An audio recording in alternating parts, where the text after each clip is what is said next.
Hello friend, welcome to my channel Firoz Khan sir. दोस्तों, आज फिर मैं लेकर आया हूं आपके लिए मध्य प्रदेश विशेष न्यायालय अधिनियम 2011 और कहीं ना कहीं हमें प्रत्यक्ष अप्रत्यक्ष रूप से सूचना मिल रही है कि मध्य प्रदेश लोक सेवा आयोग द्वारा वैकेंसी निकलने की संभावना बहुत जल्द बनी हुई है। ठीक है, और बहुत जल्द इसकी वैकेंसी आने वाली है। आप तैयारी रखें। ठीक है, नोट्स बनाते चले। आज हम देख रहे हैं मध्य प्रदेश विशेष न्यायालय अधिनियम 2011। ठीक है, इसके नाम से हमें ज्ञात होता है कि मध्य प्रदेश विशेष न्यायालय, मध्य प्रदेश में कैसी स्थापना की जा रही है विशेष न्यायालय की। कब लाया गया इस एक्ट को? दोस्तों, इस एक्ट को 2011 में लाया गया है, मध्य प्रदेश विशेष न्यायालय अधिनियम 2011। ठीक है, आइए समझते हैं इस एक्ट को।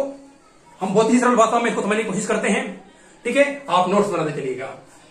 आइए इसका उद्देश्य देखते हैं दोस्तों।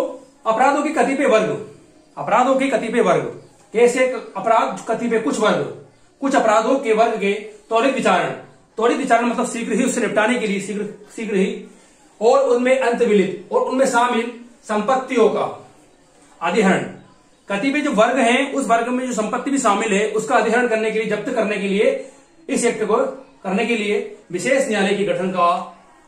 इसलिए दोस्तों, तो कुछ अपराधों के विचारण के लिए, शीघ्र विचारण के लिए और उसमें अंतविलित संपत्तियों के अधिहरण जब्त करने के लिए विशेष न्यायालयों का गठन। ठीक है, इसका उद्देश्य है। और उससे सशक्त, उससे सम्मिलित, उससे संबंधित या अनुषंगिक विषयों का उपबंध करने के लिए अधिनियम को लाया गया। ठीक है, यह महत्वपूर्ण बात, इसी के आधार पर पूरा एक्ट को हम समझेंगे, इसी के आधार पर पूरे एक्ट को हम जानेंगे। ठीक है, यह महत्वपूर्ण बात थी, आप समझ गए। किस लिए लाया गया? सारे अपराधों के लिए नहीं, कुछ अपराधों के त्वरित विचारण के लिए, कुछ अपराधों के शीघ्र विचारण के लिए इस एक्ट को लाया गया। दोस्तों, इस एक्ट को लाने का उद्देश्य है भ्रष्टाचार निवारण अधिनियम 1988, जो हमारा एक्ट है, उसके संबंधित मामलों को शीघ्र विचारण के लिए इस एक्ट को लाया गया है। मैं आपको धाराएं जब परिभाषा 2 समझाऊंगा, उसके अंतर्गत बताया गया है कि परिभाषा अधिनियम से क्या अभिप्राय है। तो अधिनियम से दोस्तों, अधिनियम से जो एक्ट से अभिप्राय है भ्रष्टाचार निवारण अधिनियम 1988 से ही इस एक्ट का उद्देश्य है लाने का। ठीक है, तो आपने जाना। ठीक है, आइए देखते हैं इससे एग्जीक्यूटिव क्वेश्चन बनते हैं कि भारत के कौन से गणराज्य में इसे स्थापित किया गया, कब इसे राष्ट्रपति के सिग्नेचर हुए और कब इसे लागू किया गया। आइए समझते हैं, नोट डाउन कीजिए। भारत गणराज्य के 62वें वर्ष, भारत गणराज्य के स्वतंत्र होने की 62वें वर्ष में विधानमंडल द्वारा, मध्य प्रदेश का एक्ट है तो विधानमंडल द्वारा दिनांक 7 फरवरी 2012 को राष्ट्रपति के सिग्नेचर हुए। ठीक है, राष्ट्रपति के सिग्नेचर हुए, एक्ट हमारा बनकर तैयार हो गया। ठीक है, कब लागू किया गया दोस्तों? 10 फरवरी 2012 को इसे संपूर्ण मध्य प्रदेश पर लागू कर दिया गया। कहां पर लागू कर दिया गया? संपूर्ण मध्य प्रदेश पर लागू कर दिया गया। कब से? 10 फरवरी 2012 से। ठीक है, ये महत्वपूर्ण 62 वर्ष, 7 फरवरी और 10 फरवरी को इसे, ये तारीखें याद रखिएगा। आइए देखते हैं। अध्याय की बात करें दोस्तों, तो इसमें कुल अध्याय हमारे 4 हैं। कुल अध्याय कितने? अध्याय 4 है। धाराएं कुल कितनी? तो धाराएं 26 है। छोटा ही एक्ट है, बहुत महत्वपूर्ण एक्ट है। इस एक्ट से क्वेश्चन बनेंगे ही बनेंगे और अच्छे खासे क्वेश्चन बनेंगे। और इसमें जो महत्वपूर्ण है दोस्तों वो परिभाषा है। इस परिभाषा को आप बहुत अच्छे से समझिएगा। ठीक है, बाकी सामान्य जानकारी भी पूछी गई है कई बार। आइए, ये पहली बार एक्ट, नया एक्ट है, ये न्यू एक्ट है। तो आइए देखते हैं। इसके अध्याय 1 बताता है वाराणसी के बारे में। इसमें दो कुल धाराएं 2 है, 1 और 2। अध्याय 2 बताता है विशेष न्यायालयों की स्थापना के बारे में। विशेष न्यायालय की स्थापना कैसे की जाएगी, कौन इसकी स्थापना करेगा। तो दोस्तों, इस एक्ट में जो महत्वपूर्ण है वो राज्य सरकार की व्यवस्था करेगी, राज्य सरकार इसकी स्थापना करेगी और हाईकोर्ट इसको चलाएगा। हाईकोर्ट इस पर ध्यान रखिएगा, हाईकोर्ट अपने जज से नियुक्त करेगा। ठीक है, ये दोनों ही महत्वपूर्ण है। हाईकोर्ट क्या करेगा, राज्य सरकार क्या करेगी, हम उसको एक्ट को और धाराओं के माध्यम से इनको समझेंगे। ये कौन स्थापना करेगा और कौन इसकी व्यवस्था को चलाएगा, तंत्र को ना। आइए, ठीक है, धारा विशेष न्यायालय की स्थापना धारा 3 से 12 तक में प्रावधान किया गया है। संपत्ति का अधिहरण, संपत्ति का जब्त किया जाना, ऐसी संपत्ति का जो अपराध में तो शामिल है। ठीक है, धारा 13 से 19 तक और अध्याय 4 अंतिम ब्रैकेट जो 20 से 26 तक, इसको, इस एक्ट को 4 अध्यायों में बांटा गया और कुल 26 धाराओं में इस एक्ट को बांटा गया। ठीक है, आइए देखते हैं, आगे चलते हैं। अब शुरुआत करते हैं इस एक्ट की हम। धारा 1 जो बताती संक्षिप्त नाम, विस्तार और प्रारंभ। इस एक्ट का संक्षिप्त नाम क्या है? इस एक्ट का संक्षिप्त नाम मध्य प्रदेश विशेष न्यायालय अधिनियम 2011 क्या है? मध्य प्रदेश विशेष न्यायालय अधिनियम 2011। इसका विस्तार दोस्तों संपूर्ण मध्य प्रदेश पर है। इसका विस्तार संपूर्ण मध्य प्रदेश पर है। पूछा जाता है क्वेश्चन में कि कहां पर इसका विस्तार है? संपूर्ण मध्य भारत, संपूर्ण मध्य प्रदेश, तो भारत, संपूर्ण भारत पर। तो ध्यान रखिएगा कहां पर है इसका विस्तार और कौन सा एक्ट है, तो मध्य प्रदेश का है, तो इसलिए इसका विस्तार संपूर्ण मध्य प्रदेश पर है। और ये प्रारंभ होगा दोस्तों कब होगा? जिसे विधानमंडल द्वारा राजपत्र में प्रकाशित करे उस दिन इस एक्ट को प्रारंभ किया जाएगा। ठीक है, सॉरी, किया जाएगा। कब किया गया? इसे 10 फरवरी 2012 को इसे संपूर्ण मध्य प्रदेश पर लागू कर दिया गया। 10 फरवरी 2012 को इसे संपूर्ण मध्य प्रदेश पर लागू कर दिया गया। ये दोस्तों हमारी धारा 1 कंप्लीट हुई। अब हम जिस धारा की बात कर रहे हैं, जो बहुत महत्वपूर्ण धारा है, आईएमपी धारा है, इससे क्वेश्चन बनते ही बनते हैं। आइए समझते हैं इसको और इसे नोट डाउन करते चलेगा। इसे आप ध्यान से देखिएगा। ठीक है, धारा 1, ये धारा 2 का क्लॉज 1 बताता है, जब तक इस संदर्भ में अन्यथा अपेक्षित ना हो, जब तक इस संदर्भ में अन्यथा अपेक्षित ना हो, इस धारा का वही अर्थ लगाया जाएगा जो इस एक्ट में दिया गया है। ठीक है, आइए 1 का क्लोज ए का क्या बोलता है? अधिनियम से अभिप्राय।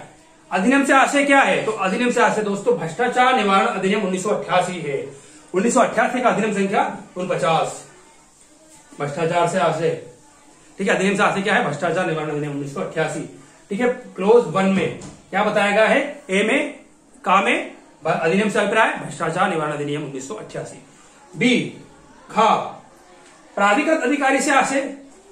प्राधिकृत अधिकारी से आशय क्या है? क्या होगा प्राधिकारी अधिकारी? दोस्तों धारा 14 के प्रयोजनों के लिए, इस एक्ट की धारा 14 के प्रयोजनों के लिए उच्च न्यायिक, प्रथम वर्ग न्यायिक, सेकंड वर्ग न्यायिक मजिस्ट्रेट नहीं, उच्च न्यायिक मजिस्ट्रेट को कोई सेवारत अधिकारी, कोई सेवारत जो सेवा में है, और या सेशन न्यायाधीश या अपर सेशन न्यायाधीश हो या रहा हो, सेवा में हो या रह चुका हो, रिटायर्ड जज भी यहां पर इसमें प्राधिकृत अधिकारी के रूप में विशेष न्यायालय के लिए स्थापना उनको यहां पर सम्मिलित किया जा सकता है।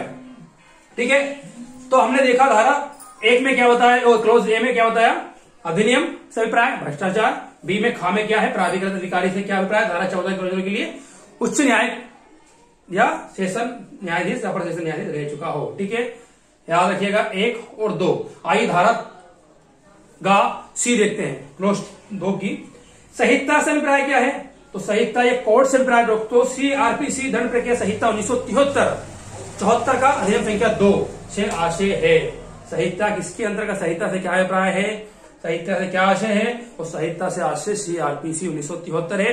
एग्जाम पूछा जाएगा संहिता से क्या अभिप्राय है? दंड प्रक्रिया संहिता, सीपीसी, सीआरपीसी सिविल प्रक्रिया संहिता, या तो ध्यान रखिएगा इसका आशय सीपीसी को सीआरपीसी से है, दंड प्रक्रिया संहिता 1973 से।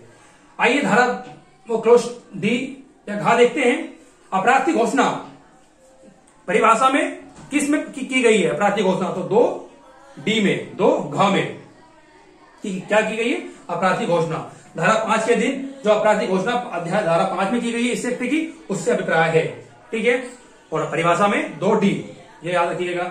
आइए 2 ई, अपराध से आशय।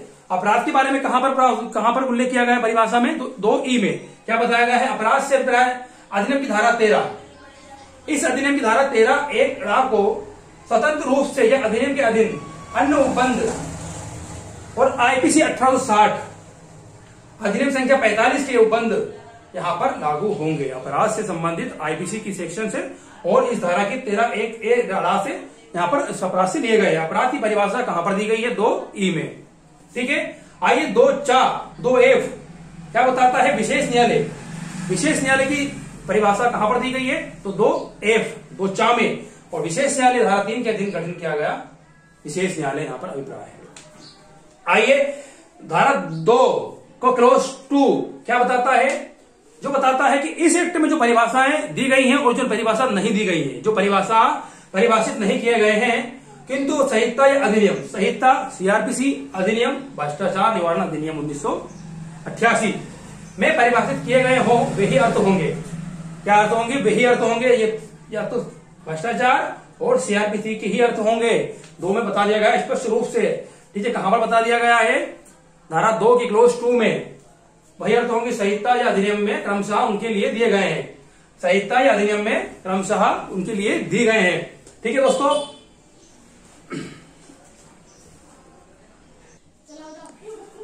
आइए देखते हैं धारा 3 विशेष न्यायालयों की स्थापना। ठीक है, धारा 3 में क्या बताया गया है? विशेष न्यायालयों की स्थापना।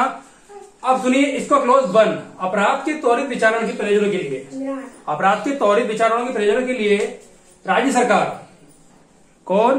राज्य सरकार अधिसूचना द्वारा उतनी संख्या में, राज्य सरकार अधिसूचना द्वारा, एक सूचना देगी उसके द्वारा उतनी संख्या में न्यायालय की स्थापना करेगी जिन्हें वहां विशेष न्यायालय कहा जाएगा। ठीक है, राज्य विशेष न्यायालय की स्थापना कौन करेगी? राज्य सरकार करेगी, और राज्य सरकार जिसकी स्थापना करेगी वो क्या कहलाएगा? विशेष न्यायालय कहा जाएगा। क्लोज 1। आइए क्लोज 2 देखते हैं, विशेष न्यायालय की अध्यक्षता। दोस्तों क्लोज 2 में क्या बताया गया है? विशेष न्यायालय की अध्यक्षता हाईकोर्ट की सहमति से, उच्च न्यायालय की सहमति से, राज्य सरकार द्वारा, नामनिश्चित द्वारा, ठीक है, राज्य सरकार जो नियुक्त करेगी अध्यक्षता की, तो अध्यक्ष की सहमति किसकी रहेगी? सुप्रीम हाईकोर्ट की। उच्च न्यायालय की सहमति से गवर्नमेंट सरकार, राज्य सरकार नामनिश्चित द्वारा, नाम द्वारा की जाएगी। ठीक है, तो अध्यक्ष की नियुक्ति किसके द्वारा की जाएगी? राज्य सरकार द्वारा, लेकिन सहमति विशेष न्यायालय की होगी। क्लोज 2। क्लोज 3 देखिए, विशेष न्यायालय के न्यायाधीश के रूप में, विशेष न्यायालय के न्यायाधीश के रूप में किससे नियुक्त किया जाएगा?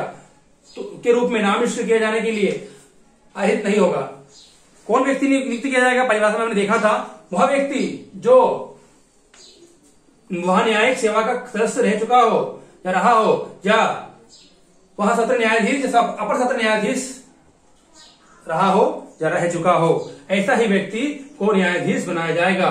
हम देख चुके हैं, ठीक है, लेकिन इसको धारा 3 में भी इसको स्पष्ट रूप से बताया गया है। 1, 2, 3 हमने जाना। आइए धारा 4 देखते हैं, विशेष न्यायालय द्वारा मामलों का संज्ञान। विशेष न्यायालय द्वारा मामलों का संज्ञान। विशेष न्यायालय किस मामलों का संज्ञान करेगा दोस्तों? तो विशेष न्यायालय ऐसे मामलों का संज्ञान लेगा और उनका विचारण करेगा, मामलों को, ऐसे मामलों का संज्ञान लेगा और उनका विचारण ट्रायल करेगा जो उसके समक्ष संचित किए जाए, जो उसके समक्ष संचित किए जाए, या धारा 10 के अधीन उसे हस्तांतरित किए जाए, धारा इस एक्ट की धारा 10 से हस्तांतरित किए जाए, अंतरित किए जाए, उसके अंतर्गत ऐसे मामलों का संज्ञान विशेष न्यायालय करेगा।